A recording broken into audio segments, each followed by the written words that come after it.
Eles me bateram e me chutaram. Pensei que ali mesmo seria o meu fim, mas a Virgem Maria mostrou seu poder. Eu estava no chão, com o rosto afundado na terra molhada, sentindo o gosto de sangue misturado com barro. Os golpes continuavam caindo nas minhas costas, nas minhas pernas, na minha cabeça. Eu ouvia as vozes dos policiais gritando que eu era um impostor, que padres como eu eram a vergonha da igreja. Eles me acusavam de roubar dinheiro das ofertas, de enganar os fiéis. Eu tentei gritar que era inocente, mas cada palavra que saía da minha boca era interrompida por outro chute. Quando desmaiei, a última coisa que vi foi a imagem da Virgem Maria no meu terço, caída ao meu lado na poeira. Meu nome é Amarildo. Durante 15 anos, servi como padre na pequena paróquia de São Sebastião, no interior do Ceará. 15 anos que eu achava que eram de dedicação, de serviço, de fé, mas eu estava enganado sobre quase tudo. Eu vivia numa rotina tão rígida que parecia mais um funcionário da igreja do que um servo de Deus. Missa às 6 da manhã todos os dias, sem falta. Confissões à tarde, organizadas por horário. Visitas aos doentes à noite, mas sempre com pressa, sempre de olho no relógio. Minha vida era feita de protocolos, de regras que eu seguia com uma precisão quase militar.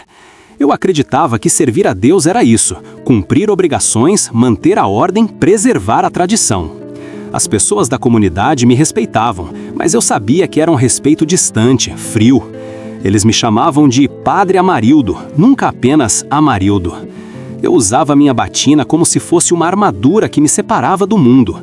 Meu título era um escudo que eu erguia entre mim e os problemas reais das pessoas. Eu rezava pela comunidade, sim, mas raramente chorava com ela. Eu abençoava os necessitados, mas evitava sujar minhas mãos com suas dores verdadeiras. Eu achava que minha autoridade vinha justamente dessa distância, desse lugar elevado onde eu me colocava. Minha irmã Cleide sempre me dizia que eu precisava ser mais humano, mais próximo das pessoas. Ela morava numa casa simples perto da igreja e vivia ajudando quem precisava. Enquanto eu ficava no meu gabinete organizando papéis e preparando sermões, ela estava na rua conversando com as viúvas, brincando com as crianças, levando comida para quem tinha fome. Um dia, ela entrou na sacristia e me encontrou contando as ofertas da semana. Eu tinha uma planilha onde anotava cada centavo que entrava e saía. Ela olhou para mim com uma tristeza nos olhos e disse: Amarildo, você virou um contador. Cadê o pastor? Eu respondi com frieza que alguém precisava cuidar das finanças, que a igreja não se sustentava só com orações.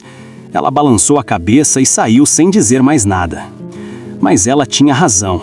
Eu tinha me tornado obcecado pelo controle. Controlava os horários, controlava o dinheiro, controlava até a forma como as pessoas se comportavam na igreja.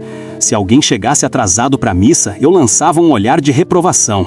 Se uma criança fizesse barulho durante a homilia, eu parava de falar e esperava em silêncio até que a mãe se sentisse tão envergonhada que saísse como filho nos braços. Eu achava que estava defendendo o sagrado, mas na verdade estava construindo muros. Muros entre mim e Deus, muros entre mim e as pessoas, muros até entre mim e minha própria humanidade. Osvaldo era o tesoureiro da paróquia, um homem de uns 50 anos, sempre bem vestido, com um sorriso largo e uma voz firme. Ele tinha sido escolhido pelo conselho pastoral, porque conhecia de contabilidade e porque era respeitado na cidade. Eu confiava nele, ou melhor, eu achava que confiava. Na verdade, eu nem prestava muita atenção no que ele fazia. Eu assinava os papéis que ele me trazia, revisava os relatórios que ele preparava, mas nunca questionava nada. Ele parecia tão competente, tão organizado, e eu estava ocupado demais com meus protocolos para desconfiar de qualquer coisa. Durante meses, Osvaldo desviou o dinheiro das ofertas. Ele falsificava recibos, inventava despesas, transferia valores para contas pessoais. Fazia tudo com uma habilidade assustadora, e ninguém percebia. Até que alguém começou a desconfiar. Não sei quem foi, nunca soube, mas uma denúncia chegou à polícia dizendo que o padre da paróquia de São Sebastião estava roubando dinheiro dos fiéis. Quando soube disso, Osvaldo entrou em pânico. Ele sabia que se a investigação avançasse, descobririam tudo. Então ele tomou uma decisão. Ele plantou provas falsas contra mim. Documentos adulterados, recibos com minha assinatura forjada, registros de transferências que eu jamais tinha feito. E então, ele mesmo fez uma nova denúncia anônima, desta vez com detalhes, com provas, com números. A armadilha estava pronta. Na manhã em que a polícia invadiu a igreja, eu estava celebrando a missa das 6. Tinha umas 30 pessoas ali, a maioria idosos que iam todos os dias. Eu estava no meio da consagração, com a hóstia erguida, quando ouvi o barulho das portas se abrindo com violência. 3 policiais entraram correndo pelo corredor central. Eu parei, confuso, sem entender o que estava acontecendo. Um deles gritou: "Amarildo da Silva, você está preso!" As pessoas se levantaram assustadas. Eu larguei a hóstia no altar e levantei as mãos, tentando explicar que devia haver um engano. Mas eles não quiseram ouvir.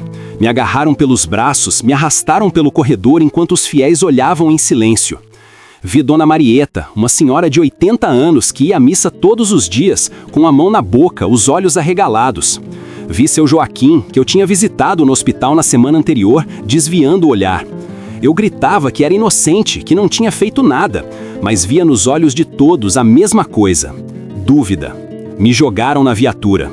Um dos policiais sentou ao meu lado e disse em voz baixa: "Padre ladrão é o pior tipo de bandido." Eu tentei responder, mas ele me deu um tapa no rosto e mandou eu ficar quieto. Rodamos pela cidade. Eu achei que estavam me levando para a delegacia, mas depois de uns 20 minutos percebi que estávamos indo para fora da cidade, por uma estrada de terra. Meu coração começou a bater mais rápido. Perguntei para onde estavam me levando. Ninguém respondeu. A viatura parou num lugar isolado, cercado de mato, sem casas por perto. Me tiraram do carro e me jogaram no chão. Ali, naquela estrada vazia, sem testemunhas, sem câmeras, os 3 policiais começaram a me bater. Chutes na barriga, nas costas, nas pernas. Eu tentei me proteger, mas eles eram 3 e eu estava sozinho.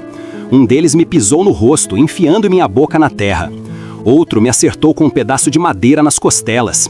Eu ouvia eles gritando que padres como eu eram a vergonha da igreja, que eu tinha enganado gente simples, gente pobre, gente que confiava em mim. Eu tentei dizer que era mentira, que eu não tinha roubado nada, mas cada palavra era interrompida por outro golpe. Senti minhas costelas quebrando, senti sangue enchendo minha boca, senti meu corpo inteiro virando uma massa de dor. Quando eu já não conseguia mais me mexer, um deles disse: "Vamos dar uma lição nesse safado." Pegaram uma pá que estava na viatura e começaram a cavar. Demorou uns 15 minutos. Cavaram um buraco raso de uns 60 centímetros de profundidade. Depois me agarraram pelos braços e me arrastaram até lá. Eu estava consciente, mas meu corpo não respondia mais. Me jogaram dentro daquele buraco. Eu caí de costas, olhando para o céu. Eles ficaram ali em cima, me olhando. Um deles cuspiu na minha direção e disse: "Você vai aprender a não roubar de Deus." E então começaram a jogar terra por cima de mim. A primeira pá de terra caiu no meu peito, a segunda no meu rosto. Eu tentei virar a cabeça para o lado, tentei gritar, mas a terra entrava pela minha boca, pelo meu nariz. Eu sentia o peso aumentando, esmagando meu corpo. Sentia a respiração ficando cada vez mais difícil. Ouvia o som abafado das pás jogando mais terra, mais terra, mais terra. E então, de repente, tudo ficou escuro. Eles tinham coberto meu rosto completamente. Eu estava enterrado. Ainda vivo, mas enterrado. O silêncio foi a coisa mais assustadora. Não conseguia ouvir mais nada além do som do meu próprio coração batendo desesperado no peito. Não conseguia ver nada além do escuro absoluto. Não conseguia respirar direito porque a terra pressionava meu nariz e minha boca. Tentei mexer os braços, mas estavam presos debaixo do peso. Tentei mexer as pernas, mas nada. Eu estava completamente imobilizado, sufocando devagar, sozinho debaixo da terra. E o pior de tudo era saber que ninguém sabia onde eu estava. Ninguém ia procurar por mim ali. Eu ia morrer naquele buraco, e meu corpo talvez nunca fosse encontrado. Foi nesse momento, debaixo daquela terra, no escuro mais profundo que já experimentei, que comecei a sentir um medo diferente. Não era só o medo de morrer, era o medo de ter vivido errado. Eu tinha passado 15 anos servindo a Deus, ou pelo menos era isso que eu achava. Mas ali, enterrado vivo, injustiçado, abandonado, eu não sentia nada, nenhuma paz, nenhuma presença divina, nenhum consolo, só raiva. Raiva de Deus por permitir aquilo. Raiva de mim mesmo por ter sido tão distante das pessoas que agora duvidavam de mim sem hesitar. Raiva por ter construído uma fé tão rígida, tão fria, que agora não servia para nada. Tentei rezar, quis repetir o Pai Nosso, aquela oração que eu tinha dito milhares de vezes na vida. Mas as palavras não saíam. Minha mente estava bloqueada, cheia de raiva e desespero. Tentei lembrar de algum salmo, de alguma passagem bíblica que pudesse me confortar. Nada. Era como se todos aqueles anos de estudo, de sermões, de liturgia tivessem evaporado. Ali debaixo da terra eu estava completamente vazio. E comecei a entender que talvez eu sempre tivesse estado vazio. Que minha fé tinha sido uma construção intelectual, uma performance, um papel que eu desempenhava bem, mas que nunca tinha realmente tocado meu coração. Minha mente começou a vagar. Lembrei da minha infância, quando eu tinha decidido ser padre. Tinha 12 anos. Minha mãe tinha morrido de câncer e eu estava devastado. No funeral, o padre da nossa cidade veio até mim, colocou a mão no meu ombro e disse: "Seu sofrimento vai passar, meu filho. Deus tem um propósito para você." Aquelas palavras me marcaram. Eu quis ser como aquele padre, quis ter aquela autoridade, aquela capacidade de confortar as pessoas. Mas agora, enterrado vivo, percebi que eu nunca tinha me tornado aquilo. Eu tinha me tornado um burocrata da fé, um administrador de rituais, mas nunca um verdadeiro consolador de almas. Lembrei de Dona Marieta, aquela senhora de 80 anos que ia à missa todos os dias. Ela tinha perdido o marido há 5 anos e vivia sozinha numa casa pequena na periferia. Uma vez, depois da missa, ela me pediu se eu podia ir visitá-la porque estava se sentindo muito sozinha. Eu disse que ia, mas nunca fui. Sempre tinha alguma coisa mais importante, alguma reunião, algum documento para assinar. Ela continuou indo à missa todos os dias e eu continuei não visitando ela. E agora, ali debaixo da terra, lembrei do olhar dela quando a polícia me arrastou pela igreja. Era um olhar de decepção, mas também de tristeza, como se ela estivesse perdendo não apenas um padre, mas a última coisa em que ainda acreditava. Comecei a chorar. Não um choro barulhento porque eu mal conseguia respirar, mas lágrimas quentes descendo pelo meu rosto, misturando com a terra e o sangue. Chorei por mim, por ter desperdiçado 15 anos construindo uma imagem em vez de construir relacionamentos verdadeiros. Chorei pelas pessoas que eu tinha afastado com minha frieza. Chorei pela minha irmã Cleide, que sempre tentou me ensinar a ser mais humano, mas que eu sempre ignorei. E chorei porque no fundo eu sabia que se morresse ali, ninguém ia sentir saudade do Amarildo. Iam sentir saudade do padre Amarildo, daquela figura que celebrava missas e dava bênçãos, mas não do homem que estava debaixo da batina. Não sei quanto tempo passou, talvez minutos, talvez horas. O tempo perdeu o sentido. Eu entrava e saía da consciência. Às vezes achava que já tinha morrido. Às vezes ouvia vozes, mas não sabia se eram reais ou alucinações. Sentia meu corpo desistindo aos poucos, o coração batendo mais devagar, a respiração ficando cada vez mais fraca. E então, num momento de lucidez breve, aceitei que aquele era meu fim, que eu ia morrer ali, enterrado como um cachorro, carregando uma acusação falsa, e que talvez eu merecesse aquilo, não pela acusação, que era mentira, mas por ter vivido uma vida tão vazia de amor verdadeiro. Foi nesse momento de aceitação total, quando eu já não tinha mais forças nem para lutar, nem para rezar, que algo dentro de mim quebrou. Não foi uma entrega tranquila, cheia de paz e resignação. Foi um grito silencioso, desesperado, de alguém que não tem absolutamente mais nada a perder. Eu não conseguia falar, mas minha mente gritou com uma intensidade que nunca tinha experimentado antes.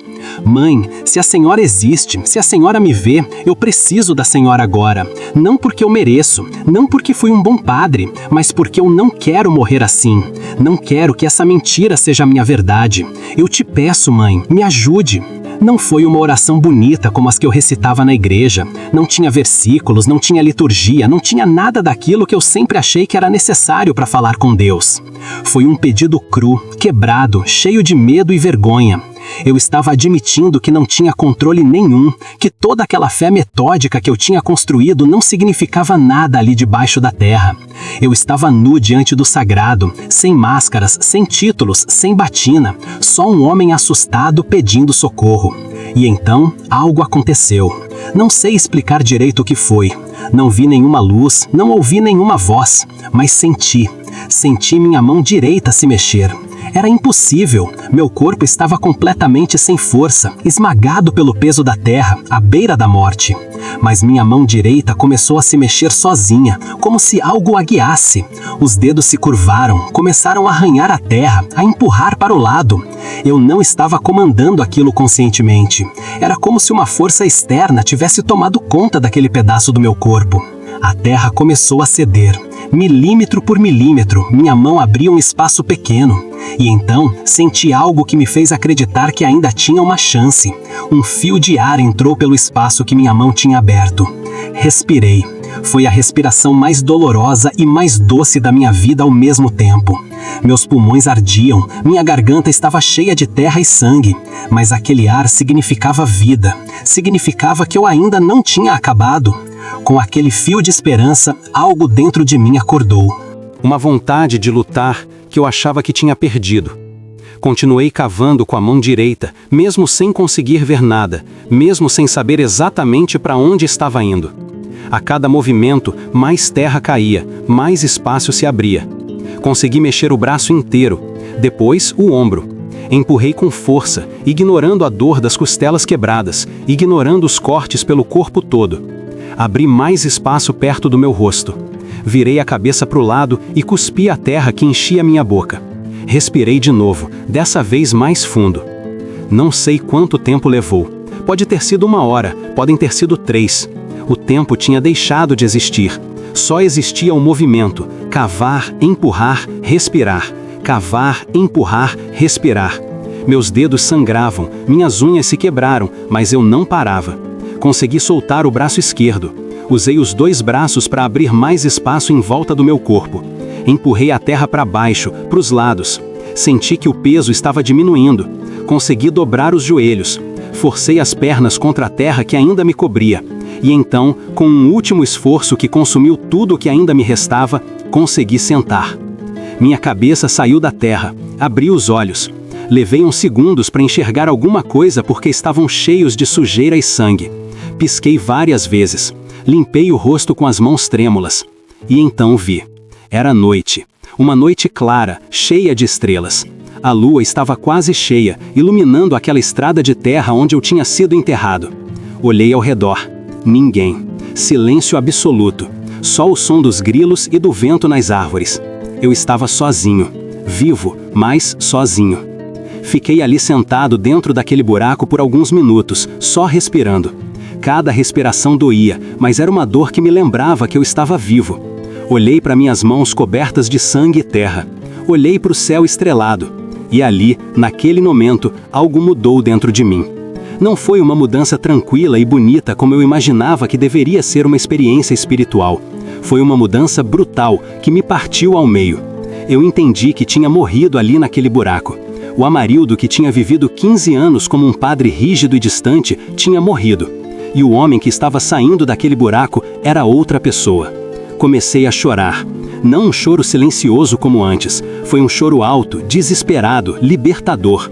Chorei por tudo o que tinha perdido, por tudo o que nunca tinha sido, por todas as pessoas que eu tinha mantido à distância. Chorei pela minha mãe, que tinha morrido quando eu tinha 12 anos e que eu nunca tinha conseguido lamentar de verdade porque achava que padres precisavam ser fortes. Chorei pela minha irmã Cleide, que sempre tentou me ensinar a ser humano, mas que eu sempre ignorei. Chorei por Dona Marieta e por todas as pessoas que tinham precisado de mim e que eu tinha deixado de lado por estar ocupado demais com meus protocolos. E no meio daquele choro, olhei para o céu de novo e disse em voz alta: obrigado. Não sei exatamente para quem eu estava agradecendo. Se era para Deus, para Nossa Senhora, para alguma força que eu não entendia. Mas eu precisava agradecer. Porque eu sabia que o que tinha acontecido não era normal. Meu corpo não deveria ter conseguido se mover. Eu não deveria ter tido força para cavar minha saída. Aquela mão que começou a se mexer sozinha não era só minha. Tinha algo mais ali. Algo que tinha me ajudado quando eu já tinha desistido de mim mesmo. Levei mais uns 15 minutos para conseguir sair completamente do buraco. Minhas pernas mal me seguravam. Quando finalmente fiquei em pé, cambaleei e quase caí. Me apoiei numa árvore perto. Olhei para trás e vi o buraco de onde tinha saído. Parecia impossível. Toda aquela terra que tinha sido jogada em cima de mim. E eu ali, de pé, respirando, vivo. Peguei meu terço que tinha caído perto do buraco. A imagem da Virgem Maria estava suja de terra, mas intacta. Segurei aquele terço com as 2 mãos e o apertei contra o peito. Comecei a andar. Não sabia exatamente onde estava, mas vi que a estrada seguia numa direção e decidi caminhar por ela. Cada passo era uma tortura. Minhas costelas quebradas me faziam gemer de dor, minhas pernas tremiam, minha cabeça latejava. Mas eu não podia parar. Precisava chegar em algum lugar, encontrar alguém, voltar para casa. Andei a noite toda. Às vezes tinha que parar para descansar, sentando no chão mesmo, recuperando o fôlego. Depois levantava e continuava. O céu começou a clarear, o sol nasceu e eu ainda estava andando. Foi quase meio-dia quando reconheci onde estava. A estrada de terra tinha me levado de volta para a rodovia principal. Dali, eu conhecia o caminho para a cidade, mas ainda faltavam muitos quilômetros. Continuei andando. Alguns carros passaram, 1 ou 2 diminuíram a velocidade, olharam para mim coberto de sangue e terra e aceleraram de novo, com medo. Eu não me importei, só continuei andando, um passo depois do outro, respirando, vivendo. Quando finalmente cheguei na entrada da cidade, já era tarde da tarde. Tinha levado quase um dia inteiro para fazer o caminho de volta. As pessoas que me viam na rua se afastavam, assustadas. Uma mulher gritou. Um homem perguntou se eu precisava de ajuda, mas eu só balancei a cabeça e continuei andando. Eu sabia para onde precisava ir. Precisava chegar na paróquia, precisava chegar em casa. Quando virei a esquina e vi a igreja de São Sebastião, minhas pernas quase cederam. Mas me forcei a continuar. Subi os degraus da casa paroquial. Bati à porta. Ouvi passos do outro lado. A porta se abriu. Era a Cleide. Ela olhou para mim. Seus olhos se arregalaram. Sua boca se abriu num grito silencioso. E então ela desmaiou. Entrei cambaleando, me ajoelhei ao lado dela. Comecei a bater de leve no rosto dela, chamando seu nome. Ela abriu os olhos devagar, ainda confusa. Olhou para mim de novo, dessa vez com mais atenção, como se estivesse tentando ter certeza de que não era uma alucinação. E então ela me abraçou. Me abraçou com tanta força que minhas costelas quebradas gritaram de dor, mas eu não me importei. Abracei ela de volta. E ali, nos braços da minha irmã, no chão da sala daquela casa paroquial, eu finalmente me senti em casa de verdade pela primeira vez em 15 anos. Cleide me ajudou a deitar no sofá. Trouxe água, panos limpos, começou a limpar meu rosto devagar, com cuidado. Ela chorava enquanto fazia isso, mas não dizia nada. Eu também não conseguia falar muito. Cada palavra doía. Bebia água em pequenos goles. Senti o líquido descendo pela minha garganta machucada, limpando um pouco da terra que ainda estava lá dentro. Depois de uns minutos, ela perguntou baixinho: "O que fizeram com você?" Eu tentei explicar, mas as palavras saíam embaralhadas. Contei do espancamento, do buraco, da terra. Ela ouvia em silêncio, as lágrimas descendo pelo rosto. Quando terminei, ela disse algo que me surpreendeu. "Todo mundo acha que você fugiu. Disseram que você desapareceu porque sabia que ia ser preso, que você estava com vergonha." Aquilo me acertou como um soco. As pessoas achavam que eu tinha fugido, que eu era culpado, que eu era covarde. Senti a raiva voltando, mas dessa vez era diferente. Não era uma raiva explosiva, era uma raiva triste, cansada. Falei para Cleide que eu era inocente, que tinha sido armação. Ela segurou minha mão e disse: "Eu sei, eu sempre soube." Cleide quis me levar ao hospital, mas eu recusei. Sabia que se eu aparecesse num hospital, a polícia seria chamada imediatamente, e eu não estava pronto para enfrentar aquilo ainda. Precisava de tempo, precisava me recuperar, precisava entender o que tinha acontecido comigo naquele buraco antes de voltar para o mundo. Ela insistiu, mas no fim concordou. Foi até a farmácia, comprou remédios, ataduras, passou a tarde toda cuidando de mim. Limpou meus ferimentos, enfaixou minhas costelas, me deu remédio para dor. Durante os dias seguintes, fiquei escondido naquela casa. Cleide trancava as portas, fechava as cortinas. Ela saía apenas para comprar comida e remédios. Ninguém podia saber que eu estava ali. As notícias sobre meu desaparecimento tinham se espalhado pela cidade toda. Algumas pessoas diziam que eu tinha fugido para outro estado. Outras diziam que eu tinha me matado de vergonha. E havia quem dissesse que a polícia tinha me prendido em segredo. A verdade era que ninguém sabia o que tinha acontecido comigo. E os 3 policiais que me enterraram vivos não iam contar. Passei aqueles dias entre a dor física e uma reflexão profunda que nunca tinha experimentado antes. Ficava horas deitado, olhando para o teto, repassando minha vida inteira. Via com clareza todos os momentos em que tinha escolhido o protocolo em vez das pessoas. Todas as vezes em que tinha usado minha batina como desculpa para não me envolver de verdade com o sofrimento alheio. Lembrava de rostos, de nomes, de situações que tinha ignorado ou tratado com frieza. E cada lembrança era como uma ferida se abrindo dentro de mim. Uma noite, acordei no meio da madrugada suando frio. Tinha sonhado com o buraco, com a terra me sufocando. Sentei na cama, respirando com dificuldade. Cleide ouviu o barulho e veio ver como eu estava. Sentou na beira da cama e ficou ali comigo em silêncio. Depois de um tempo, perguntei para ela: "Por que você nunca desistiu de mim?" Ela demorou para responder. Quando falou, sua voz estava cheia de emoção. Porque eu sempre soube que por baixo daquela armadura tinha um coração. Só estava esperando você descobrir isso também. Aquelas palavras ficaram ecoando na minha mente. Um coração por baixo da armadura. Era exatamente isso. Eu tinha passado 15 anos construindo uma armadura de regras, protocolos, distância, e tinha esquecido do coração que estava lá embaixo. Ou melhor, tinha tentado ignorar, porque um coração dói, um coração sente, um coração se parte quando vê sofrimento. E eu não queria sentir dor. Achava que um bom padre deveria estar acima disso, deveria ser forte, controlado, imperturbável. Mas eu estava errado. Um bom padre precisa primeiro ser humano. Precisa chorar, sentir, sangrar junto com seu povo. Foi Cleide quem descobriu a verdade sobre Osvaldo. Ela estava na feira conversando com Dona Zenaide, uma senhora que trabalhava na prefeitura, quando ouviu que a investigação estava avançando. Tinham encontrado inconsistências nos relatórios financeiros da paróquia. Tinham descoberto que algumas assinaturas nos documentos eram falsificadas. E quando começaram a investigar mais a fundo, perceberam que os valores desviados correspondiam exatamente aos períodos em que Osvaldo tinha acesso às contas. A polícia foi até a casa dele. Quando bateram na porta, ele tentou fugir pelos fundos. Foi preso ainda tentando escalar o muro. No interrogatório, tentou manter a história de que eu era o culpado. Mas quando mostraram as provas de que as assinaturas eram falsas, quando confrontaram ele com os extratos bancários mostrando transferências para contas pessoais dele, ele desmoronou. Confessou tudo. Disse que estava roubando há mais de um ano, que tinha gastado dinheiro com apostas online, com uma amante em outra cidade, que quando soube da investigação entrou em pânico, que a única saída que viu foi colocar a culpa em mim. Mas ele não confessou sobre o espancamento e o enterro. Ele não sabia disso. Aquilo tinha sido iniciativa dos policiais. Quando a notícia se espalhou pela cidade, houve um choque coletivo. As pessoas que tinham acreditado que eu era culpado começaram a sentir vergonha.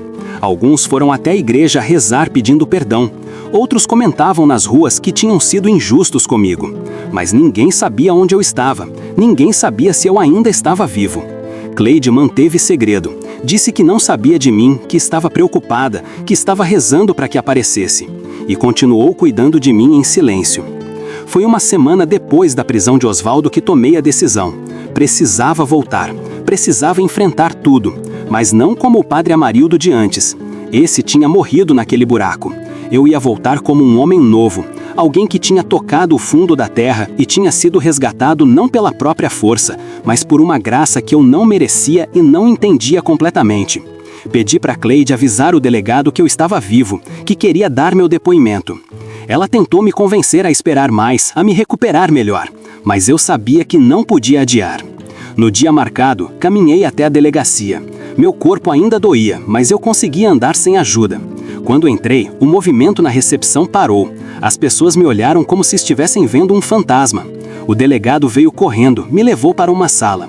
Perguntou onde eu tinha estado, o que tinha acontecido. Contei tudo, o espancamento, o enterro, como consegui sair. Ele ouvia em silêncio, cada vez mais pálido.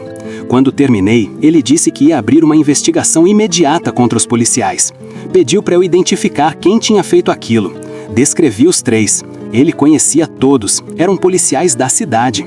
A investigação foi rápida. Os 3 negaram tudo no início, mas quando fizeram a exumação do local que indiquei e encontraram o buraco, encontraram provas: sangue no chão, marcas de pá, o terreno revolvido. Confrontados com as evidências, 2 deles quebraram e confessaram. Disseram que tinham agido por revolta, que achavam que eu merecia uma lição. Foram presos. O processo correu, foram condenados.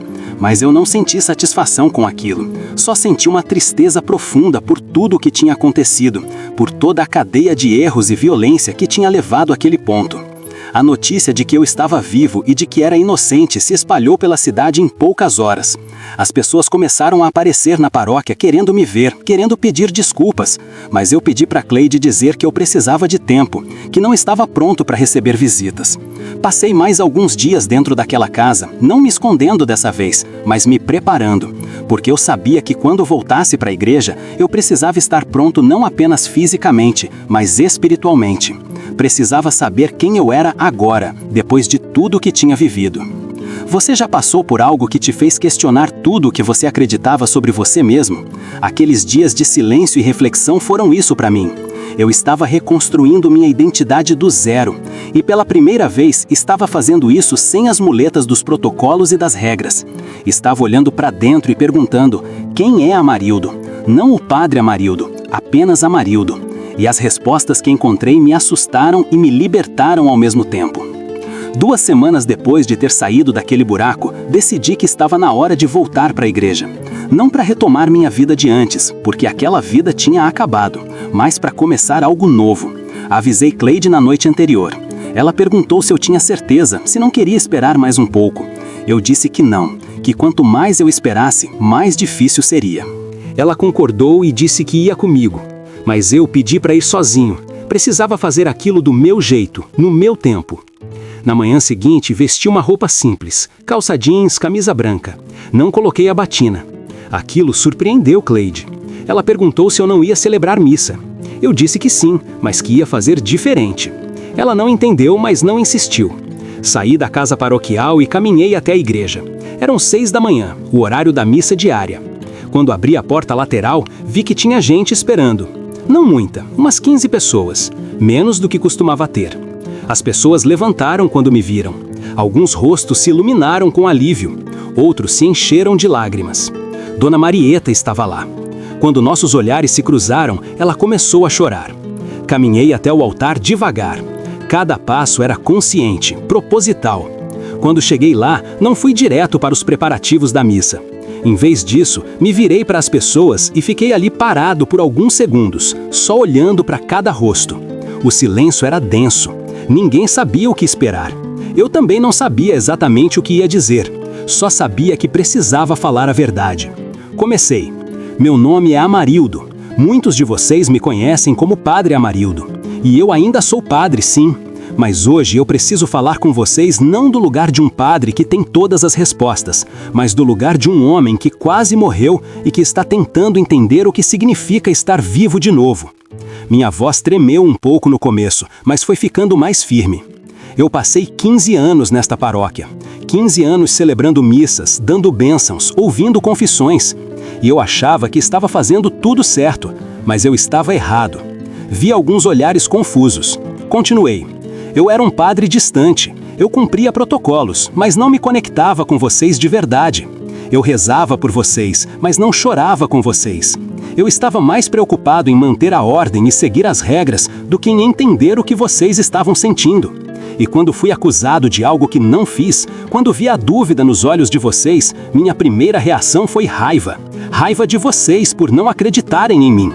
Mas agora eu entendo que vocês não me conheciam bem o suficiente para acreditar, porque eu nunca me mostrei de verdade para vocês. Dona Marieta se levantou devagar. Sua voz saiu fraca, mas clara. Padre, eu sinto muito. Eu não deveria ter duvidado. Várias outras pessoas murmuraram concordando. Eu levantei a mão pedindo silêncio. Não, vocês não precisam pedir desculpas. Eu é que preciso. Eu preciso pedir desculpas por ter sido tão frio, tão distante, por ter tratado a fé como uma burocracia em vez de um relacionamento, por ter deixado de visitar você, Dona Marieta, onde a senhora me pediu, por ter sido mais um administrador de rituais do que um pastor de verdade. O silêncio voltou, mas dessa vez era diferente. Não era um silêncio de constrangimento, era um silêncio de atenção profunda. Continuei. O que aconteceu comigo nas últimas semanas me quebrou. Fui espancado, enterrado vivo e passei por um desespero que nunca tinha sentido antes. Mas também vivi algo que não consigo explicar completamente. Quando eu já não tinha mais forças, quando aceitei que ia morrer ali debaixo da terra, pedi ajuda. Não com palavras bonitas, não com orações decoradas, só com um grito desesperado de alguém que não tinha mais nada. E alguma coisa respondeu. Minha mão começou a se mexer sozinha. Consegui sair daquele buraco. E quando olhei para o céu, soube que tinha recebido uma segunda chance. Minha voz falhou um pouco. Respirei fundo antes de continuar. Mas essa segunda chance não é para voltar a ser quem eu era. É para ser quem eu deveria ter sido desde o começo. Alguém humano. Alguém que erra, que duvida, que chora.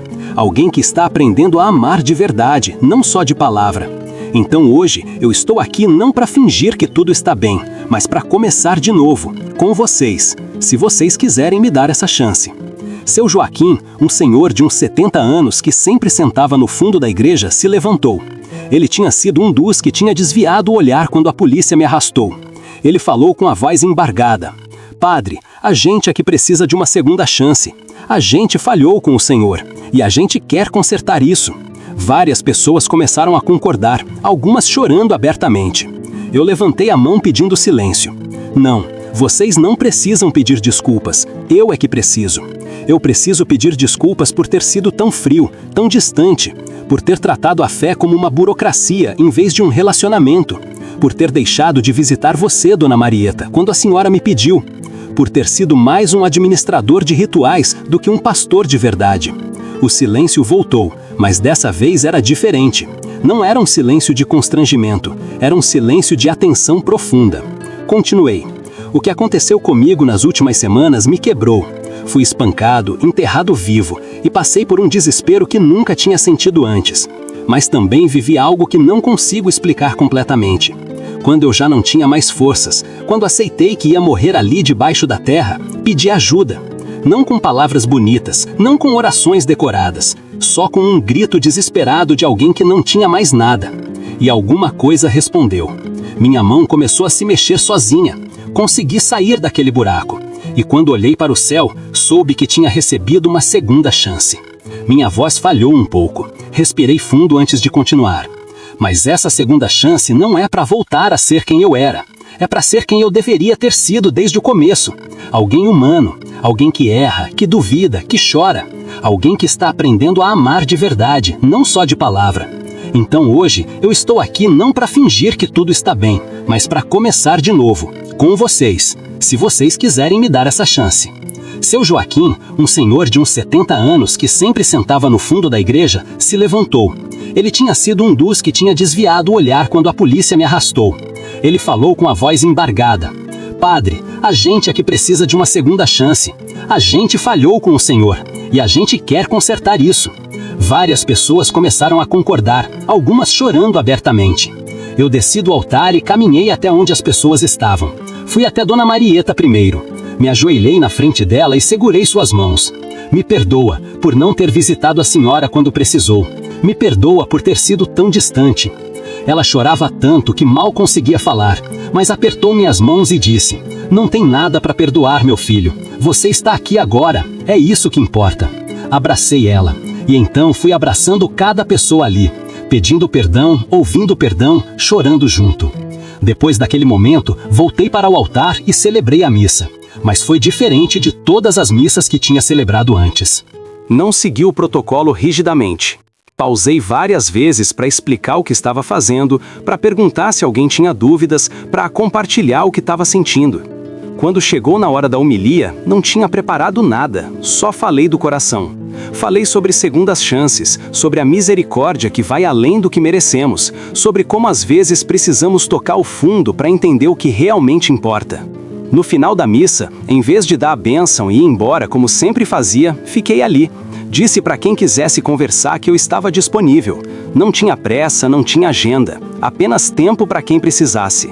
E as pessoas vieram, uma por uma, ou em pequenos grupos, contaram suas dores, suas dúvidas, suas lutas. E eu ouvi, de verdade, não tentando dar respostas prontas, mas apenas estando presente com elas naquele momento. Dona Marieta ficou por último. Quando todos tinham ido embora, ela se aproximou de novo. Sentamos num banco da igreja. Ela segurou minha mão e disse: Padre, eu perdi meu marido há 5 anos, e desde então eu me sinto tão sozinha. Venho aqui todos os dias porque é o único lugar onde ainda me sinto conectada com alguma coisa maior.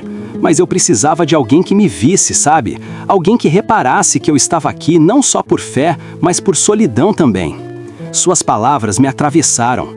Eu tinha visto ela todos os dias durante anos, mas nunca tinha realmente olhado para ela. Segurei sua mão com as duas minhas e disse: "Eu vejo a senhora agora, Dona Marieta, e eu prometo que vou continuar vendo. Não só a senhora, mas todos que estão lutando em silêncio. Porque eu aprendi que servir a Deus não é só celebrar rituais, é ver as pessoas, é estar presente, é sujar as mãos com a vida real delas."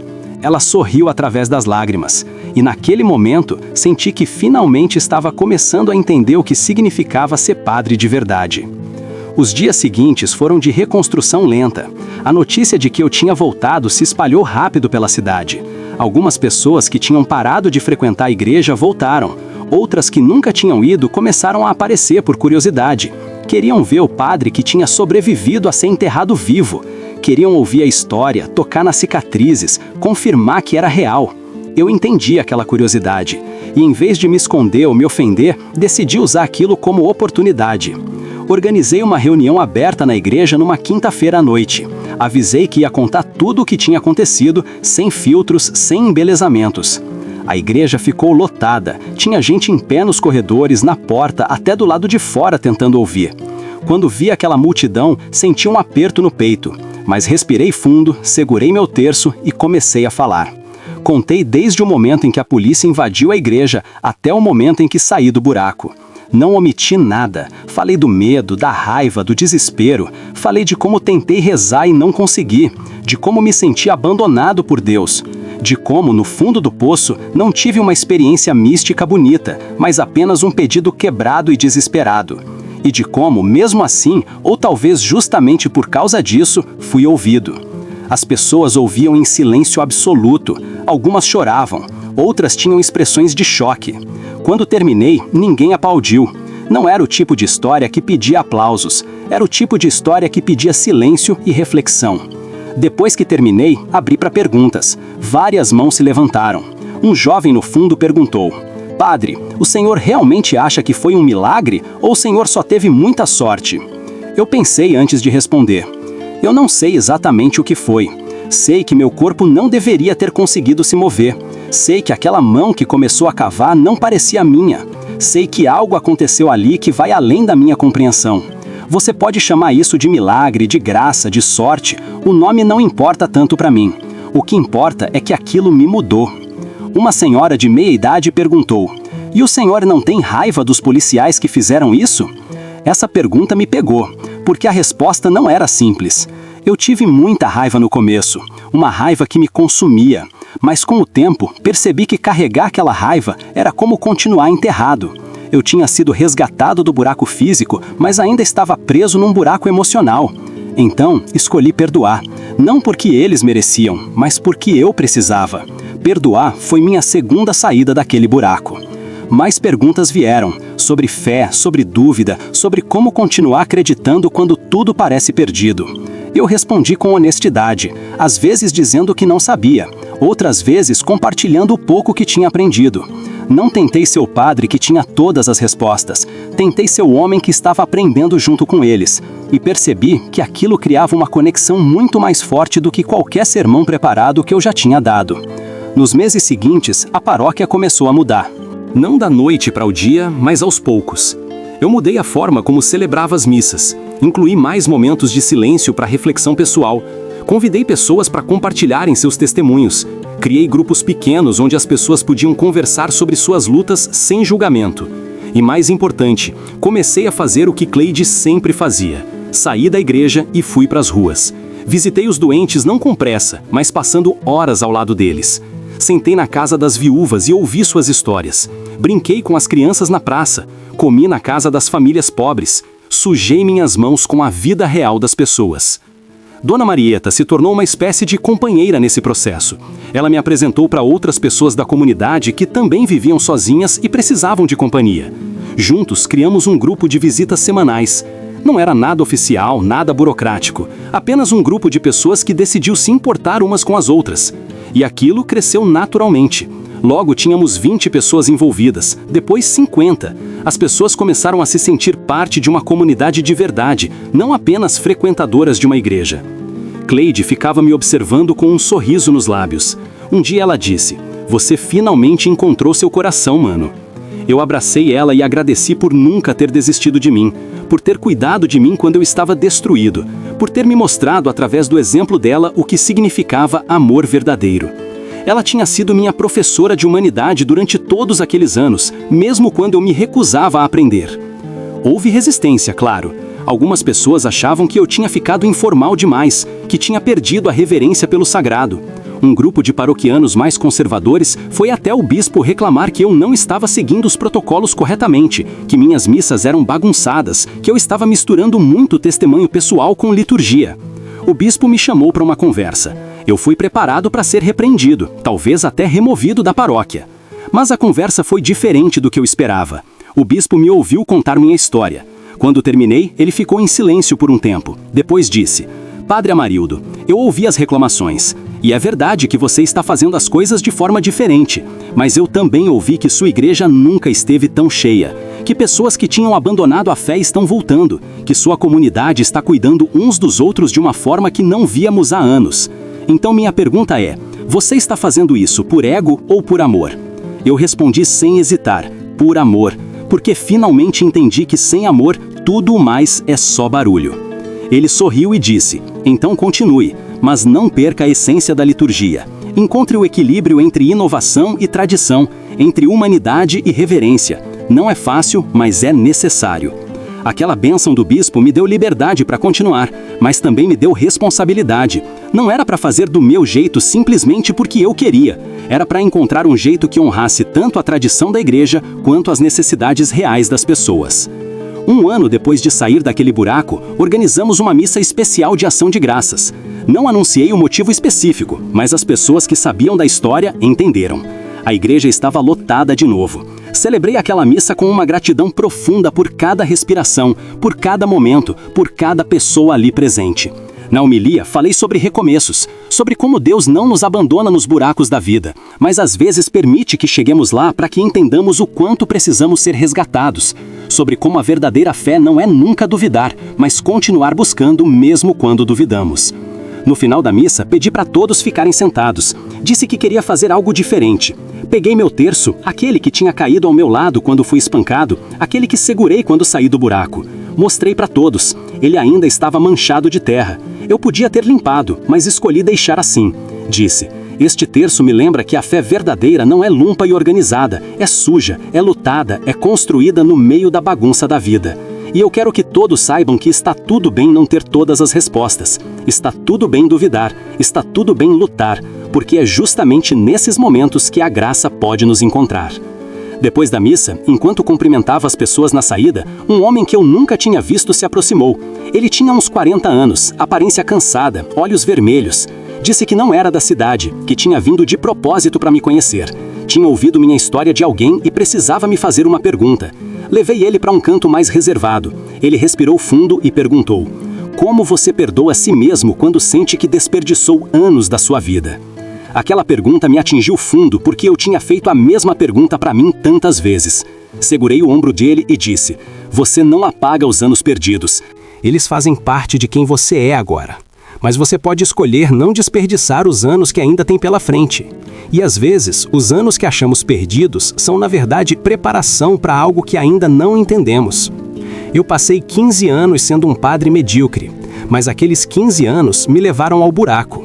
E o buraco me levou a ser quem eu sou hoje. Então não foram totalmente perdidos. Foram difíceis, foram dolorosos, mas não foram inúteis. Ele começou a chorar ali mesmo, me abraçou forte. Depois saiu sem dizer mais nada. Nunca mais o vi. Mas espero que minhas palavras tenham ajudado ele de alguma forma, assim como tantas pessoas me ajudaram no meu processo de reconstrução. 2 anos se passaram desde aquela noite em que fui enterrado vivo.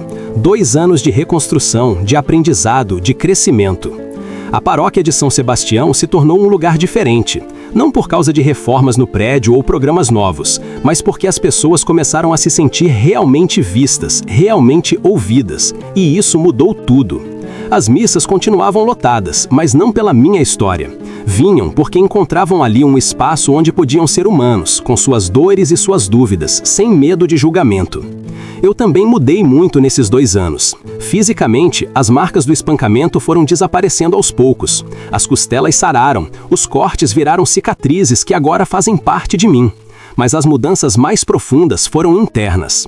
Aprendi a chorar sem vergonha. Aprendi a dizer não sei quando realmente não sei. Aprendi a pedir ajuda quando preciso. E aprendi que vulnerabilidade não é fraqueza, é coragem. Uma das mudanças mais significativas foi minha relação com Cleide. Durante 15 anos, eu tinha sido o irmão mais velho distante, sempre ocupado, sempre importante demais para conversas longas. Agora, passávamos horas conversando. Ela me contava sobre sua vida, seus sonhos, suas frustrações, e eu ouvia de verdade. Descobri que minha irmã era muito mais sábia do que eu jamais tinha percebido. Ela tinha entendido coisas sobre amor e serviço que eu levei décadas para começar a compreender. Um dia, Cleide me disse algo que nunca esqueci. Sabe, Amarildo, quando você foi enterrado naquele buraco, de certa forma eu também fui. Porque ver você sofrer assim, achar que tinha perdido você, me fez perceber o quanto eu te amava apesar de tudo. E quando você voltou diferente, foi como se eu tivesse ganhado não só meu irmão de volta, mas um irmão que eu nunca tinha tido antes. Alguém que me vê, que me escuta, que está presente de verdade. Aquelas palavras me emocionaram profundamente, porque me fizeram entender que minha transformação não afetou só a mim, afetou todos ao meu redor. As pessoas que eu tinha mantido à distância agora podiam se aproximar, e essa aproximação criou uma rede de relacionamentos genuínos que estava mudando a comunidade inteira. Dona Marieta se tornou uma figura central na paróquia. Ela organizava os grupos de visita, coordenava ajudas para famílias necessitadas e se tornou uma espécie de avó para todos. Ver ela florescer daquela forma me enchia de alegria e também de tristeza. Alegria por vê-la tão viva e ativa. Tristeza por pensar em todos os anos que ela passou sozinha enquanto eu estava ocupado demais para perceber. Mas aprendi a não ficar preso na culpa, a usar aquela tristeza como motivação para não cometer os mesmos erros no presente. Uma noite recebi um telefonema inesperado. Era um dos policiais que tinha me espancado e enterrado. Ele estava na prisão cumprindo sua pena. Disse que precisava falar comigo, que tinha algo importante para dizer. Meu primeiro instinto foi recusar, mas então lembrei do que tinha dito sobre perdão. Decidi ir. Visitei ele na prisão numa tarde de quinta-feira. Quando nos encontramos, separados por um vidro, ele não conseguiu me olhar nos olhos no início. Ficou com a cabeça baixa, as mãos tremendo. Depois de um silêncio longo, ele começou a falar. Disse que passava as noites sem dormir pensando no que tinha feito, que via meu rosto coberto de sangue e terra toda vez que fechava os olhos, que tinha ido para aquela estrada achando que estava fazendo justiça, mas que entendeu depois que tinha sido um monstro. Pediu perdão. Um pedido quebrado, cheio de vergonha e arrependimento genuíno. Eu o escutei até o fim. Depois respirei fundo e disse: eu te perdoei há muito tempo. Não porque o que você fez estava certo, mas porque carregar ódio seria me manter preso junto com você. Você vai ter que viver com o que fez, vai carregar isso pelo resto da vida. Mas eu espero que você use essa dor para se tornar uma pessoa melhor, para talvez, quando sair daqui, fazer alguma diferença positiva no mundo. Porque todos merecemos uma segunda chance. Eu recebi a minha naquele buraco. Você está recebendo a sua aqui. Ele chorou, agradeceu várias vezes. Quando saí daquela prisão, senti um peso saindo dos meus ombros, um peso que eu nem sabia que ainda estava carregando. Aquele encontro fechou um ciclo importante. Não apagou o que aconteceu, mas trouxe uma espécie de paz que eu não esperava sentir. No terceiro ano depois do buraco, comecei a ser convidado para falar em outras paróquias, em encontros de jovens, em retiros espirituais. Minha história tinha se espalhado além da nossa cidade pequena. No início, fiquei desconfortável com aquela exposição, mas Cleide me lembrou que se minha experiência podia ajudar outras pessoas, eu tinha a responsabilidade de compartilhar, então aceitei os convites. Cada vez que contava minha história, via rostos se iluminando com esperança. Via pessoas que estavam passando pelos seus próprios buracos, encontrando forças para continuar. Via jovens que tinham perdido a fé, começando a reconsiderar.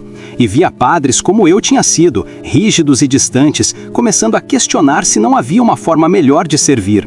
Aquilo me mostrou que o propósito daquela experiência terrível ia muito além de mim. Era para que outras pessoas também pudessem encontrar sua saída dos buracos em que estavam enterradas. Durante uma dessas palestras, conheci uma missionária que trabalhava com pessoas em situação de rua. Ela me contou histórias de homens e mulheres que viviam enterrados em buracos invisíveis, vício, pobreza, abandono, trauma. Disse que minha história poderia dar esperança para eles. Perguntou se eu toparia ir até a casa de acolhimento onde ela trabalhava para conversar com aquelas pessoas. Aceitei sem pensar duas vezes. Quando cheguei naquela casa de acolhimento, vi rostos marcados pelo sofrimento. Pessoas que tinham sido rejeitadas pela sociedade, pela família, às vezes até pela igreja. Sentei com eles num círculo simples, não subi num púlpito, não fiz uma palestra formal. Só contei minha história, como se estivesse conversando com amigos, e depois pedi que eles contassem as suas. Ouvi histórias que me partiram. Um homem que tinha perdido a família num acidente e se jogou no álcool para esquecer. Uma mulher que tinha sido abusada na infância e nunca conseguiu confiar em ninguém de novo. Um jovem que tinha sido expulso de casa por ser gay e viveu nas ruas por anos. Cada história era um buraco diferente, mas todos compartilhavam a mesma dor, a sensação de estarem enterrados vivos, invisíveis, sem esperança de saída. Quando todos terminaram de falar, ficamos em silêncio por um tempo. Depois eu disse: eu não tenho soluções mágicas para vocês. Não vou fingir que basta ter fé e tudo se resolve, porque a vida não funciona assim. Mas eu posso dizer uma coisa: vocês não estão sozinhos, e enquanto houver respiração, há possibilidade de saída. Pode não ser hoje, pode não ser amanhã, mas há. E às vezes a primeira escavação não vem de dentro, vem de alguém que decide cavar junto com você.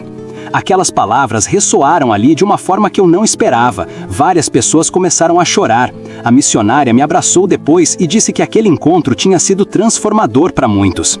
Voltei para casa naquela noite pensando em como minha dor tinha se transformado em ponte para alcançar outras dores. E entendi que talvez esse fosse o sentido maior de tudo: não desperdiçar o sofrimento, mas transformá-lo em compaixão. Os anos continuaram passando. A paróquia cresceu não em tamanho, mas em profundidade. As pessoas se conheciam pelo nome, sabiam das lutas umas das outras, cuidavam umas das outras. Criamos uma pequena despensa comunitária, onde quem tinha compartilhava com quem precisava. Criamos um grupo de apoio para pessoas enlutados. Criamos espaços onde adolescentes podiam falar sobre suas dúvidas sem serem julgados. E tudo isso nasceu naturalmente, não de programas impostos de cima para baixo, mas de pessoas que aprenderam a se importar. Eu continuei celebrando missas, mas agora cada missa era um encontro verdadeiro, não apenas um ritual a ser cumprido, mas um momento de comunhão real. E percebi que quanto mais eu me tornava humano, mais as pessoas se sentiam confortáveis para serem humanas também. A igreja deixou de ser um lugar onde todos fingiam estar bem e se tornou um lugar onde era seguro não estar bem. 5 anos depois daquela noite no buraco, recebi uma notícia que me surpreendeu.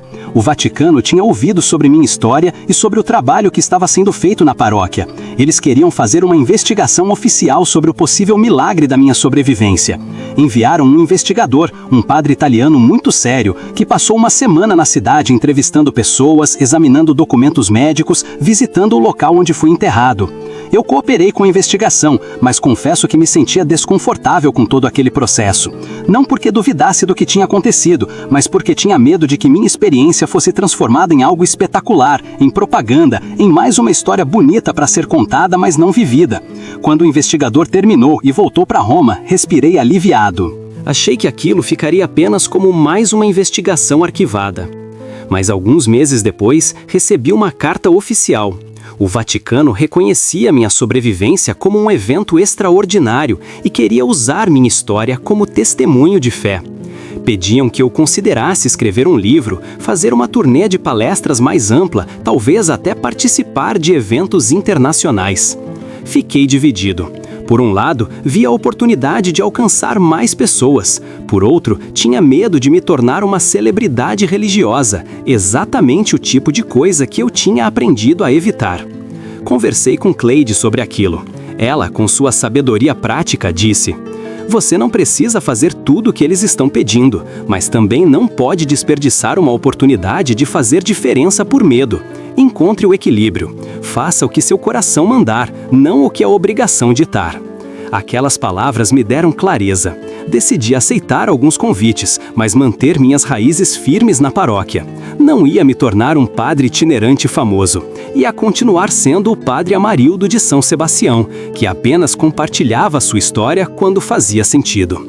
A primeira grande palestra internacional foi em Lisboa, no Encontro de Jovens Católicos. Mais de 5.000 pessoas no auditório. Quando vi aquela multidão, senti meu coração disparar, mas respirei fundo, segurei meu terço manchado de terra e caminhei até o palco. Contei minha história como sempre fazia, com honestidade, sem embelezamentos, e terminei com uma pergunta para aqueles jovens. Vocês estão vivendo de verdade ou apenas existindo dentro de protocolos? A reação foi intensa. Depois da palestra, dezenas de jovens vieram falar comigo. Contaram sobre seus próprios buracos, depressão, ansiedade, crises de fé, relacionamentos abusivos, pressões familiares. E percebi que minha história tinha dado permissão para eles falarem sobre suas próprias lutas. Tinha criado um espaço seguro onde a vulnerabilidade era não apenas aceita, mas celebrada. Voltei para o Brasil sabendo que aquela viagem tinha valido a pena. Nos anos seguintes, aceitei outros convites semelhantes. Falei no México, na Argentina, em Portugal, na Itália. Cada lugar tinha sua cultura, sua língua, seus desafios específicos. Mas a dor humana era universal, e a necessidade de esperança também. Onde quer que eu fosse, via as mesmas expressões nos rostos: cansaço, busca, anseio por algo mais profundo do que respostas prontas e rituais vazios. Mas sempre voltava para São Sebastião. Aquela paróquia pequena no interior do Ceará era minha âncora. Era onde eu lembrava quem eu realmente era.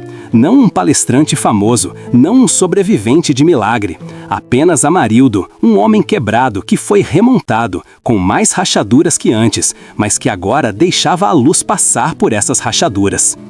Dona Marieta completou 90 anos. Fizemos uma celebração especial na igreja. Ela estava frágil, já não conseguia ir à missa todos os dias como antes, mas seu espírito continuava forte. Durante a celebração, pedi para ela falar algumas palavras. Ela se levantou com dificuldade, apoiada num andador, e disse com voz trêmula, mas firme: Eu vivi muitos anos me sentindo invisível, mas o Padre Amarildo me ensinou que Deus vê. Mesmo quando ninguém mais vê, Ele vê. E às vezes Ele usa pessoas quebradas para nos lembrar disso. Aquelas palavras me emocionaram tanto que tive que pausar a celebração por alguns minutos para me recompor, porque resumiam tudo o que eu tinha aprendido: que servir é ver, é perceber quem está ali, sofrendo em silêncio, esperando que alguém repare. E que às vezes as pessoas mais quebradas são as que melhor entendem isso, porque elas sabem o que é ser invisível. Voltei para o Brasil sabendo que aquela viagem tinha valido a pena. Nos anos seguintes, aceitei outros convites semelhantes. Falei no México, na Argentina, em Portugal, na Itália. Cada lugar tinha sua cultura, sua língua, seus desafios específicos, mas a dor humana era universal, e a necessidade de esperança também. Onde quer que eu fosse, via as mesmas expressões nos rostos: cansaço, busca, anseio por algo mais profundo do que respostas prontas e rituais vazios. Mas sempre voltava para São Sebastião. Aquela paróquia pequena no interior do Ceará era minha âncora. Era onde eu lembrava quem eu realmente era. Não um palestrante famoso, não um sobrevivente de milagre. Apenas Amarildo, um homem quebrado que foi remontado, com mais rachaduras que antes, mas que agora deixava a luz passar por essas rachaduras. Dona Marieta completou 90 anos. Fizemos uma celebração especial na igreja. Ela estava frágil, já não conseguia ir à missa todos os dias como antes, mas seu espírito continuava forte. Durante a celebração, pedi para ela falar algumas palavras. Ela se levantou com dificuldade, apoiada num andador, e disse com voz trêmula, mas firme: Eu vivi muitos anos me sentindo invisível, mas o Padre Amarildo me ensinou que Deus vê. Mesmo quando ninguém mais vê, Ele vê. E às vezes Ele usa pessoas quebradas para nos lembrar disso. Aquelas palavras me emocionaram tanto que tive que pausar a celebração por alguns minutos para me recompor, porque resumiam tudo o que eu tinha aprendido: que servir é ver, é perceber quem está ali, sofrendo em silêncio, esperando que alguém repare. E que às vezes as pessoas mais quebradas são as que melhor entendem isso, porque elas sabem o que é ser invisível. Poucos meses depois, Dona Marieta faleceu dormindo. Quando recebi a notícia, chorei como não chorava há muito tempo. Não era um choro de desespero, mas de gratidão. Gratidão por ter tido a chance de conhecê-la de verdade nos últimos anos. Gratidão por cada conversa, cada abraço, cada momento compartilhado. No funeral, a igreja estava lotada. Percebi que ela tinha tocado muito mais vidas do que eu imaginava. No final, pedi para todos que tinham sido impactados por ela levantarem a mão. Quase todos levantaram. Aquilo me fez pensar sobre legado, sobre como o que realmente importa não são títulos ou posições, mas os relacionamentos que construímos. Dona Marieta nunca teve cargos importantes, nunca foi famosa, nunca teve muito dinheiro, mas deixou um legado imenso de amor e presença. E eu queria fazer o mesmo. Não queria ser lembrado como o padre que sobreviveu a ser enterrado vivo. Queria ser lembrado como alguém que viu as pessoas, que se importou, que esteve presente. Hoje, quando olho para trás e vejo os quase 10 anos desde aquela noite terrível, vejo um caminho tortuoso, mas necessário. Precisei ser quebrado para ser reconstruído corretamente. Precisei tocar o fundo absoluto para entender o que realmente sustenta. Precisei perder tudo para ganhar o que importa.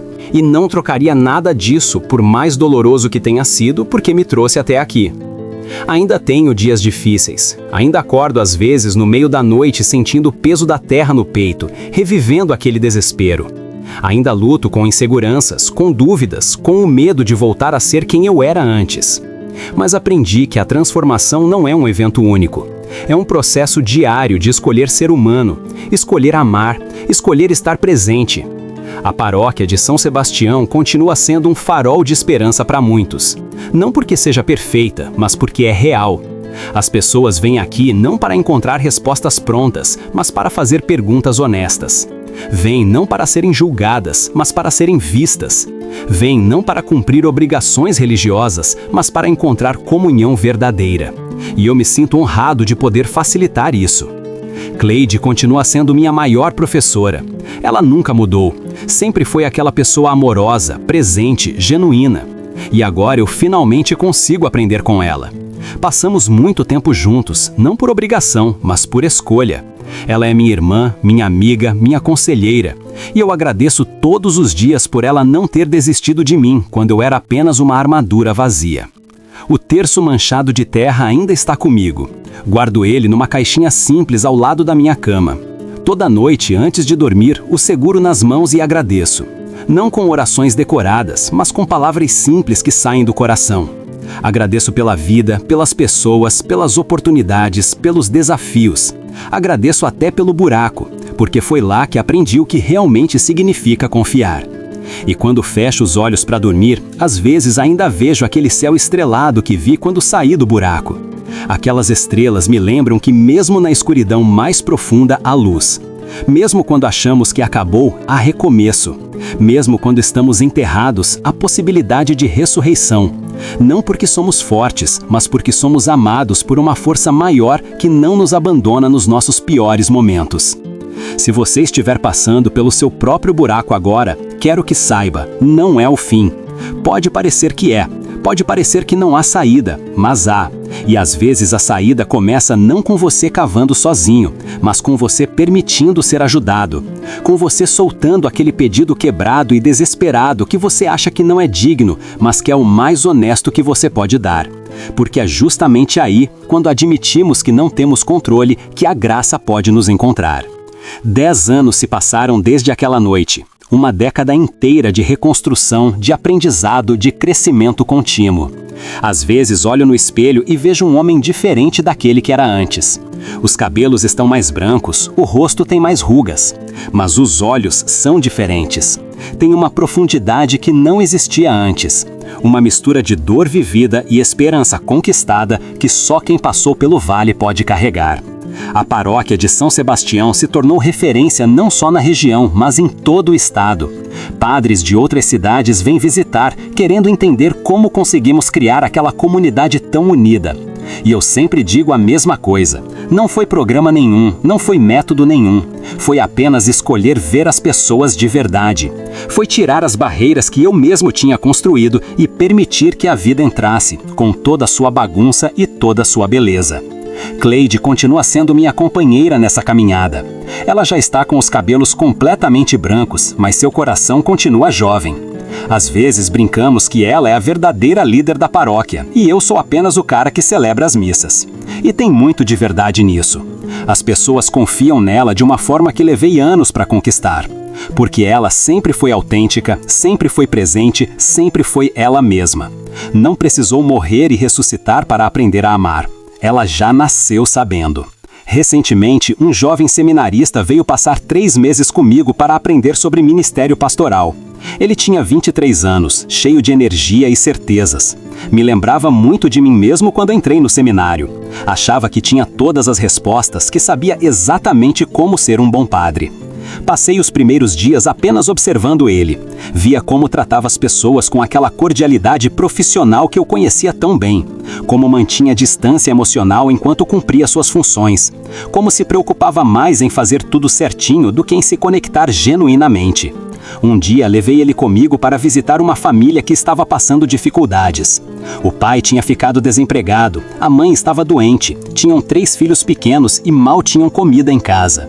Quando chegamos, o seminarista fez uma oração rápida, ofereceu algumas palavras de conforto genéricas e se preparou para ir embora. Eu pedi para ele esperar. Sentei com aquela família, deixei a mãe chorar no meu ombro, brinquei com as crianças, ouvi o pai contar sobre suas frustrações e medos. Ficamos ali por 3 horas. Quando saímos, o seminarista estava claramente desconfortável. Perguntou por que tínhamos ficado tanto tempo, disse que tínhamos outras visitas marcadas, que não podíamos resolver os problemas daquela família de qualquer forma. Parei na calçada, olhei nos olhos dele e disse: "Você está certo. Não podemos resolver os problemas deles, mas podemos estar presentes na dor deles. E às vezes, essa presença é mais importante do que qualquer solução." Ele não entendeu naquele dia. Mas com o tempo, conforme eu expus a mais situações reais, conforme o tirei da zona de conforto dos protocolos e o joguei na bagunça da vida real das pessoas, ele começou a mudar. Vi sua armadura rachando aos poucos, vi seu coração começando a aparecer. E no final dos 3 meses, quando foi embora, ele me abraçou e disse: "Obrigado por me ensinar que ser padre é, antes de tudo, ser humano." Aquilo me encheu de esperança, porque percebi que minha experiência não ia morrer comigo. Estava sendo transmitida, multiplicada através daquele jovem e de outros que passaram por aqui. E talvez isso fosse parte do propósito maior: criar uma nova geração de padres que entendessem que o sagrado não está separado do humano, mas profundamente entrelaçado nele. Nesse 10º ano, decidi fazer algo que vinha adiando há muito tempo. Voltei àquela estrada de terra onde fui enterrado. Não tinha ido lá desde que saí do buraco. Tinha medo de reviver o trauma, de ser engolido pelas memórias. Mas senti que precisava fechar aquele ciclo de uma forma mais consciente. Pedi para Cleide ir comigo. Dirigimos até lá numa tarde clara de sábado. Quando chegamos no local, meu corpo inteiro se arrepiou. Reconheci cada detalhe. A árvore onde me apoiei quando saí do buraco, a curva da estrada, até o cheiro daquela terra específica. O buraco já não existia mais, claro. Tinha sido coberto há anos, mas eu sabia exatamente onde estava. Caminhei até lá devagar. Cleide segurou minha mão. Fiquei ali parado por alguns minutos, só olhando para o chão. E então, de forma inesperada, senti uma gratidão imensa. Não pelo que aconteceu, mas pelo que aquilo me transformou. Aquele lugar que deveria ter sido meu túmulo se tornou meu útero. Foi ali que o velho Amarildo morreu e o novo Amarildo nasceu. Foi ali que aprendi que a verdadeira ressurreição não acontece em 3 dias, mas em processo lento e doloroso de reconstrução diária. Me ajoelhei e toquei a terra com as mãos. A mesma terra que quase me matou agora parecia diferente. Não era mais inimiga, era apenas terra. Peguei um punhado e deixei escorrer entre meus dedos.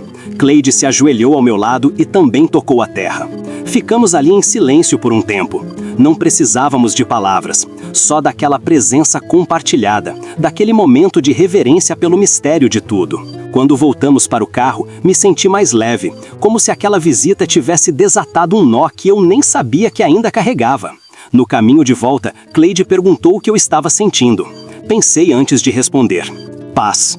Pela primeira vez, quando penso naquele buraco, não sinto mais medo nem raiva, só sinto paz. Essa paz tem me acompanhado desde então. Não é aquela paz superficial de quem nunca sofreu. É a paz profunda de quem sofreu, morreu e renasceu. A paz de quem entende que pode enfrentar qualquer coisa porque já enfrentou o pior.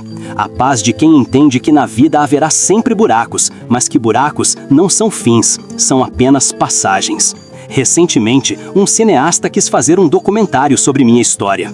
Ele tinha ouvido falar através de conhecidos e achou que seria uma história poderosa para cinema. No início, recusei. Não queria transformar minha experiência em entretenimento. Mas ele insistiu que não seria isso, que seria um documentário honesto e respeitoso sobre fé, trauma e reconstrução.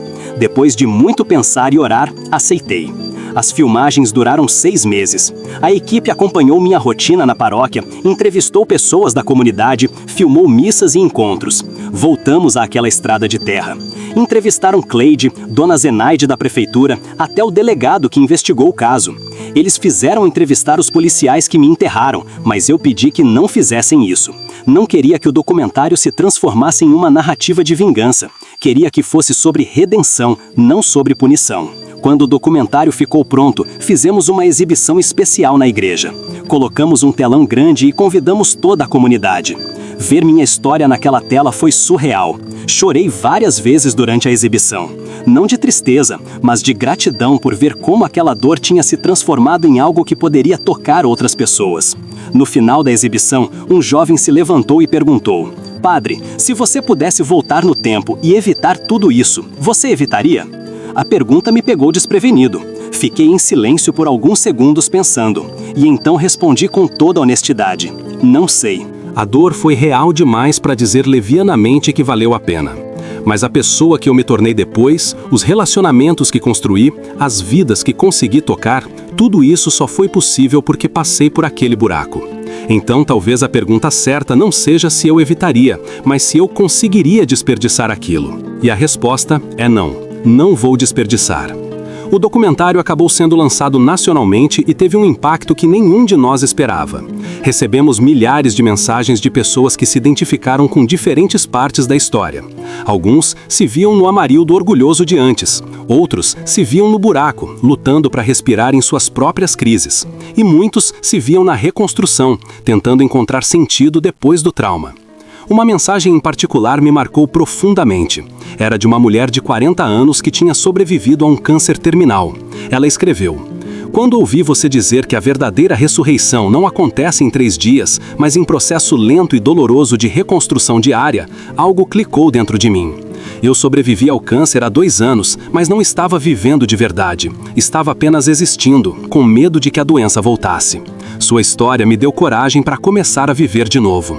Obrigada por transformar sua dor em ponte para alcançar outras dores." Essas mensagens me lembravam constantemente de que nada do que passamos é desperdiçado quando escolhemos transformar sofrimento em compaixão.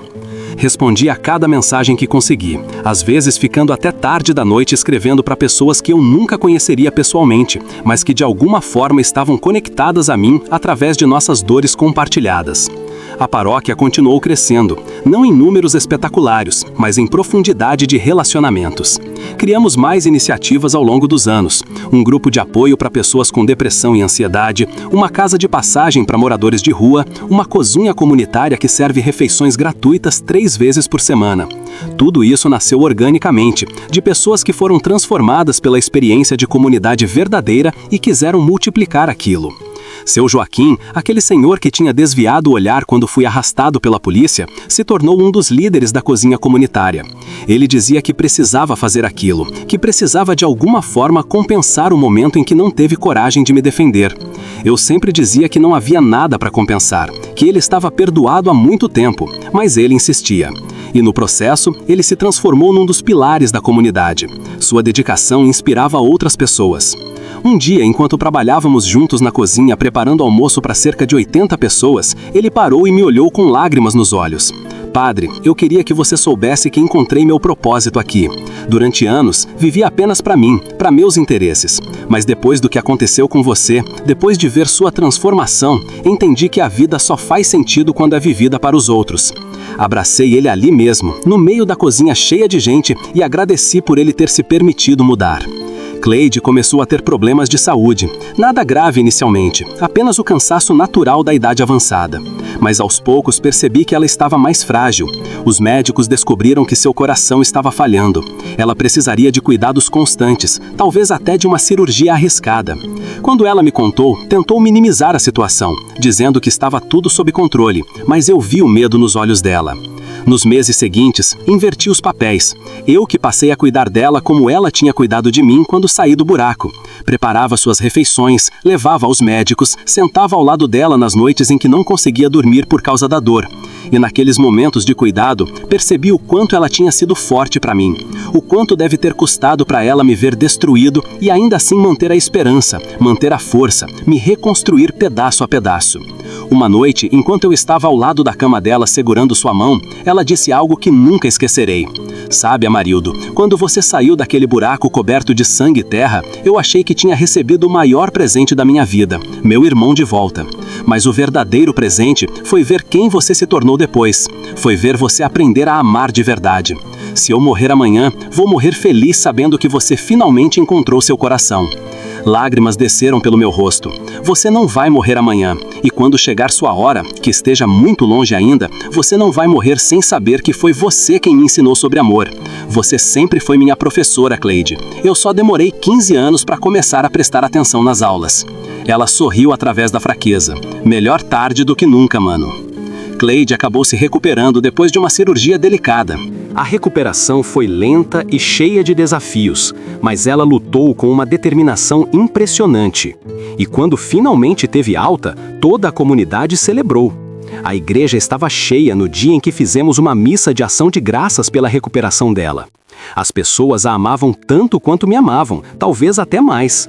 Porque ela tinha sido amor consistente todos aqueles anos, não apenas depois de uma transformação dramática. Nos anos finais desta década, comecei a pensar no legado que deixaria. Não no sentido de querer ser lembrado, mas no sentido de querer ter certeza de que o que aprendi não morreria comigo. Comecei a escrever, não um livro para publicar, mas anotações simples sobre o que tinha aprendido. Lições sobre humildade, sobre presença, sobre transformar dor em compaixão. Queria deixar isso para os seminaristas que passassem por aqui, para os padres jovens que estavam começando, para qualquer um que precisasse daquelas palavras.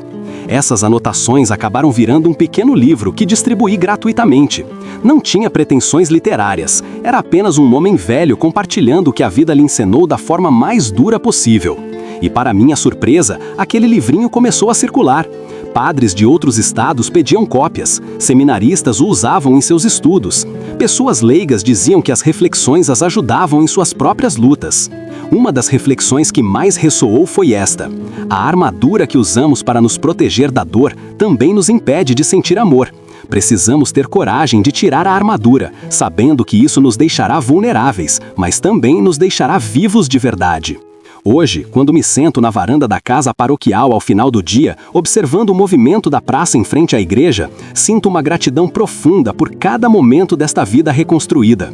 Vejo crianças brincando, famílias conversando, jovens namorando, idosos descansando nos bancos. E sei que fiz a diferença na vida de pelo menos alguns deles. Não pela história dramática de ter sobrevivido a ser enterrado vivo, mas pelas pequenas escolhas diárias de estar presente, de ouvir de verdade, de amar sem reservas. Meu terço manchado de terra continua comigo. Já está bem gasto, o cordão foi trocado algumas vezes, mas a imagem da Virgem Maria ainda está lá, testemunha silenciosa de tudo. Toda noite antes de dormir, o seguro e agradeço. E toda manhã quando acordo, o seguro de novo e peço forças para mais um dia de reconstrução, porque a transformação nunca está completamente terminada. É um processo contínuo, diário, de escolher ser humano. Se eu pudesse resumir tudo o que aprendi nestes 10 anos em uma única frase, seria esta: o amor verdadeiro só é possível quando aceitamos nossa própria fragilidade. Por 15 anos tentei ser forte, controlado, inabalável, e fui vazio. Precisei ser completamente quebrado para entender que nossa maior força está em admitir nossa fraqueza e permitir que outros nos ajudem a carregar nossos fardos. Então, se você está lendo isto, se está ouvindo esta história e se está passando pelo seu próprio buraco agora, eu quero que saiba, não tenha vergonha de pedir ajuda. Não tenha vergonha de admitir que não consegue mais sozinho. Não tenha vergonha de soltar aquele grito desesperado, quebrado, que você acha que não é digno de ser ouvido.